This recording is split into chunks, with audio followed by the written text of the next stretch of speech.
Hi, I'm Diane. This is Epic Conversations. And today we are back again with Austin Brown, my good friend. He has his own business called AB Construction Inc. locally here in Colorado Springs.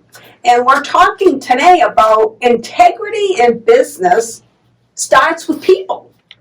And so I wanted to know how Austin, what is he going through in this hiring process and what impact does the people have? Because he has an awesome crew.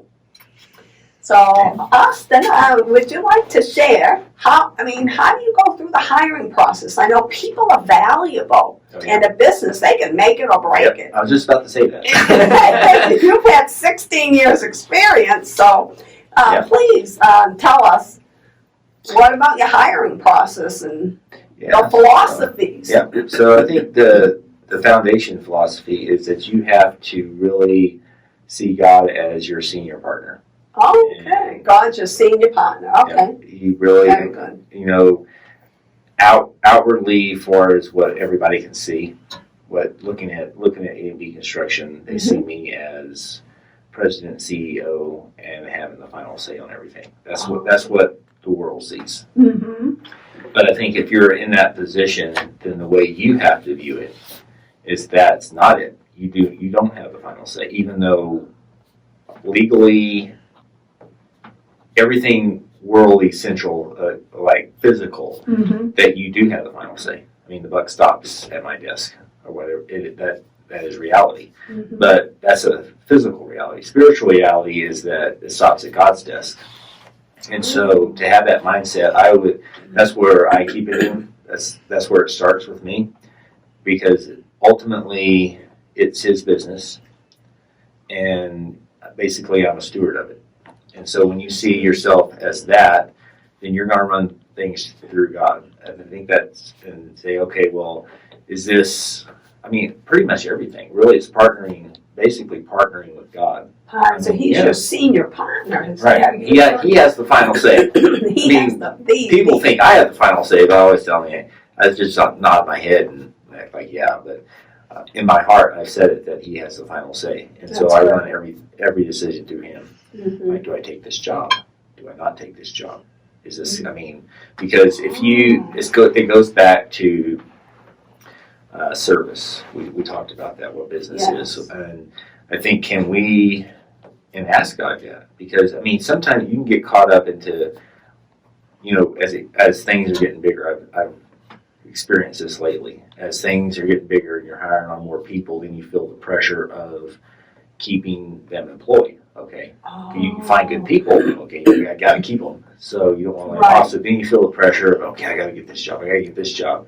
And then you forget, and then it turns out to be not such a great idea, right? A job that maybe you've overbooked yourself, you've overstressed yourself just because you're trying to get things that you feel like you want to. I think that's a good thing in its place. You want to keep people going, but not to get to the pressure where you forget to ask God, hey, should we do this or not? You have to be on guard for that as a Christian business owner. So what are you looking for when you hire? So I think when we hire somebody, I'm looking for somebody who, is on time. On time. On time is a big one for me, and it always has been. If I'm running 5 minutes behind, I start stressing out. It's probably not the best thing. I might be there's always a ditch on both sides of the road, so I might be in the other ditch. But being on time is a real big thing for me. Did you have people who weren't on time? I think I kind of experienced, because my mom ran a pet care business before I started my business, and just kind of seeing how she had customers that said they'd be there at 2 and they didn't show up till 4, and just kind of seeing how that can affect someone else, because to me, time is more valuable than money, because you can't get it back. Once it's gone, it's gone. Mm-hmm. So just to keep somebody waiting around and not showing up, when you say you're going to, is like a big thing with me, because it's taken away from somebody's life. They're waiting around for you. Okay, you're going to say you're going to be there at 8. They may have planned their day for that, I mean, they may plan their whole day around that. Okay, he's going to be here 9:30, so I've got to get this, and this done before, and then I've got to get this, and this done after. And you throw a kink in it, you show up an hour late, mess up their whole day. So so when we set up interviews, I mean, I'm going to watch, okay, they're on time, that's good. And if they're like 10, 15 minutes early, that's really good, because that's, I mean, that's showing that they've got motivation and that they're, if they take my time seriously, more than likely they're going to take their customer seriously as well. That's good. And their time as well. And also, I mean, really taking care of their property, right? Yes. So that, I mean, to me, that's one of the biggest things that I look for right off the bat is being on time. Okay. Because if they're going to value my time, probably there's a really good chance they're going to value everything else. They're going to value my possessions. They're going to value, That's right. Taking good care of your tools. I mean, the softball, right? Yeah. Taking care of stuff that shows them that they take value in my time. Like, I can't get time back. I can get a tool back. Yeah. That cost me some money, but I can get it back. But I can't get time back. And so that really, and that's what I look for. That's the big thing. And then, like I said, the final, when we're going through the interview process, I like to see eye contact personally. I mean, if they don't look you in the eye, it's just, I mean, to me, it's just something that, kind of, what are they hiding? It's my first question, is what I ask. So, direct eye contact, and basically, their conversation, you can pick up a lot from just listening to people and how they present themselves, what kind of the words and phraseology they use. Because, I mean, we talked before about how, construction isn't the most, you have a lot of uncouth people. And if you have a lifestyle of that, you're not going to switch it off in an interview. I'm sorry, but you'll pick up on it. They'll slip eventually. It doesn't take very long to, something will slip. So I'm looking for that too, because I think, I don't want kind of change the perspective of construction workers is what I like to think we do at AV Construction, because I mean, this isn't a commercial site. This isn't a home building site where the homeowner's not around. I mean, a lot of what we do is in people's houses, around people's houses. I mean, we're kitchen remodel. There's a good chance they'll be around. Their kids will be around. Somebody will be around. I mean, almost everything we do at this stage where we're at now is we have a really good chance of being around people. And I wouldn't want my wife and my kids to be hearing some of the things I heard when I was on construction sites. And so I definitely don't want my employees, because like you said, employees are going to make you or break you. They do. Because as you grow in business, there's no way you can be at every job site. I mean, because right now I think we've got 4 or 5 running, and I can't. I can stop in, but then I'm gone and I'm stopping to the next one. So basically, I mean, there's a good chance that my employees are going to be at that job by themselves without me being there with a customer around for a good 6 hours or more. So, I want to have the confidence in knowing that they're not going to be blankety blanking this. You know what I'm saying? What the typical construction is. So I look for that in their conversation. You pick that up in interviews pretty quick. You listen to people. So you have on time, eye contact, or conversation. And then ultimately, the final decision, like I said, comes down to my senior partner. And I will pray in tongues. Usually we need to get this decision today because we've got this many jobs lined up and we're running behind. And that can be a temptation to just, we'll just hire that person. Yeah, they'll work.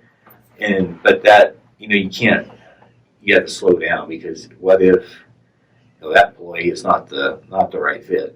Right. And so I always take at least a minimum of 2 to 3 days after the interview process. After we've interviewed everybody, we usually give them about a week. So, okay, we'll let you know by this date.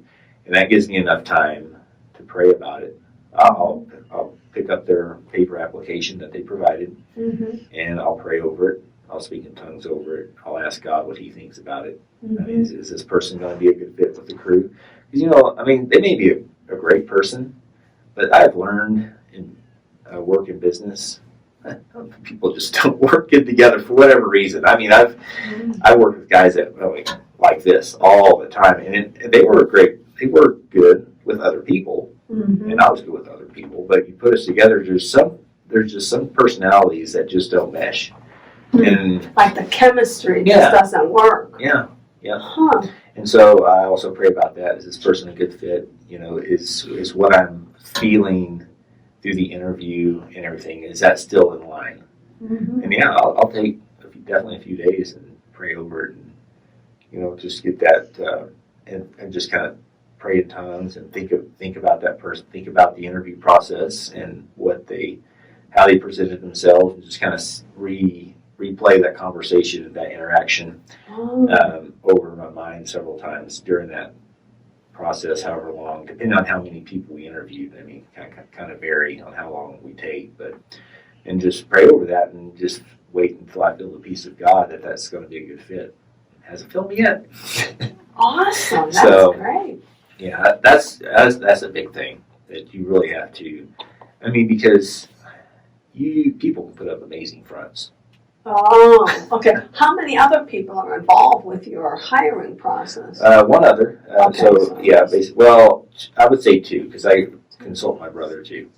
He's the one that he was really the first full-time employee that I hired in addition to myself, and so he has the most experience, and he also has experience in. He was an assistant manager, and so he was in the position of hiring people, so he's pretty good at judging character too. And so, but the other person, the main one that really sets the interviews and gets the first meetup and everything, is our office manager, and she has experience in marketing. That has a lot of experience with people, with larger firms, larger ministries. So I mean, we're talking like hundreds of people here. So she has a lot of experience in that, and she's the one that goes through there and kind of weeds out the ones that she's always like, yeah, no, not a chance. So I mean, and that's good, because I don't have that much time. So the last hiring process, just a few weeks ago, we received like 40 applications, and I don't have the time to go through 40 applications. We already talked about, I'm already staying up at night, so I don't have time to go through that. So she filters the ones, she narrows them down, and she knows what my values are. So she can definitely weed out. It's like, yeah, absolutely not. I mean, they're just, you can compress them pretty quick, and then I get a smaller batch that I can that I have the time to pray about and go through that process. So, excellent. That we sounds have a lot of great valuable. employees. Yeah, they are. They really work well together. We've got compliments like, your guys are. I mean, they're laughing. They get around it, and they really work well together. So. Sounds like you've got a good atmosphere that's been created by you and God as your senior partner. That's where that's where it starts. If it doesn't start, that's the foundation. And if the foundation isn't right, forget the house standing. Right. It's true, right? You're right. Yeah. Well, thank you. Sure. Awesome. Yeah. Thank you for sharing. Thank you, Austin. And thank you for joining us. If you're enjoying these episodes, we've got more with Austin. Stay tuned and subscribe to the channel. Share it with a friend. And in the meantime, have an epic day in the Lord.